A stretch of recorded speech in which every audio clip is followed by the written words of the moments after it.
In today's video, I'm going to teach you what is a macro in Microsoft Word. Imagine working on a document and having to repeat the same formatting steps every single time.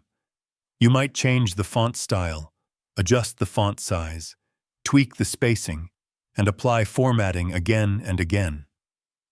Doing this manually can take time and quickly become repetitive. Fortunately, Microsoft Word offers a powerful feature called a macro that can simplify this entire process. A macro is essentially a recorded sequence of actions that you can replay with a single click. Instead of repeating multiple steps, you can automate them and apply the same changes instantly whenever you need them. This is especially helpful when working on large documents or performing the same formatting tasks regularly.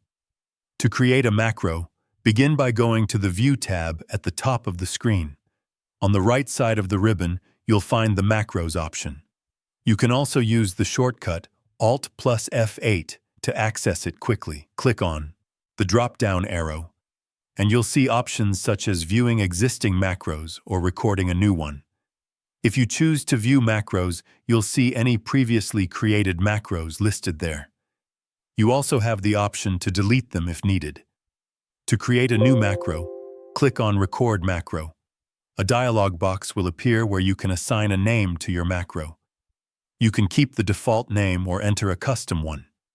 Next, you'll be given the option to assign the macro to a button or a keyboard shortcut. If you choose the button option, you'll be taken to the Word Options window.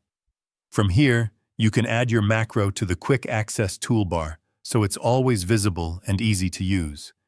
After adding it, click OK to confirm. Once you've done that, Word will begin recording your actions. You'll notice a change in your cursor, indicating that recording is in progress. Now perform the formatting steps you want to automate. For example, you might select a paragraph, increase the font size, change the font style, and apply italics. After completing your desired actions, return to the Macros option and select Stop Recording. Your macro is now saved and ready to use. To apply the macro, simply select the text you want to format and click the Macro button from the Quick Access toolbar. You can also run it through the Macros menu by selecting it and clicking Run. Each time you use the macro, it will repeat the recorded actions exactly as before. If you found this video helpful, let me know in the comments. Give it a like, subscribe to the channel, and don't forget to hit the notification bell.